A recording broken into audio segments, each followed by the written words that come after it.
Nĩ mĩaka ĩtatũ rĩu ĩrĩkĩtie kũhĩtũka kuma rĩrĩa maabitha a ũgitĩri matwarirwo mũtitũ-inĩ wa Boni mwaka wa 2015 nĩguo kũhũrana na itoi cia Al-shabaab iria cikoretwo ikinyamaria aikari a Lamu.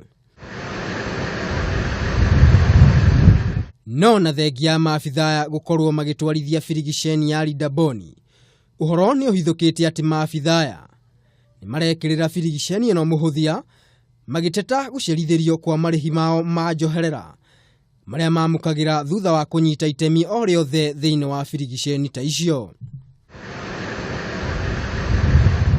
Nĩ mateta maya marĩa macũngĩrĩirie Muikariri gĩtĩ wa NPSC Johnstone Kavulundi kuria wabici ya Inspector General ĩrĩhe maabitha ya njoherera ciao hatari muthutukanio. The one on the ground, the IG, that is an Inspector General, is informed, and it is not a matter that I'll want to speculate on. But we'll just urge every Kenyan to keep peaceful.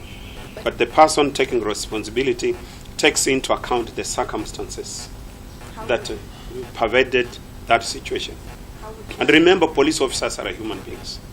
They are also trained officers in crowd management. They are trained in how to manage instances that call for creation of peace. Kavulundi uria ukwaragia ari mwena wa gĩcũa-inĩ nĩ augire atĩ marita kamiti nĩ mehotorete kũnina kaimana mateta marĩa makoretwo makirutwo nĩ maabitha a ũgitĩri, akiuga mateta maya nĩ makoretwo makihotomia mirutire yao ya wira.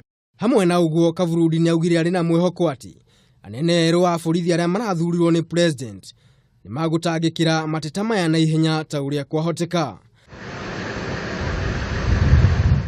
Ngiribotera Kameme TV, rĩtwa rĩakwa nĩ Maina wa Mwangi.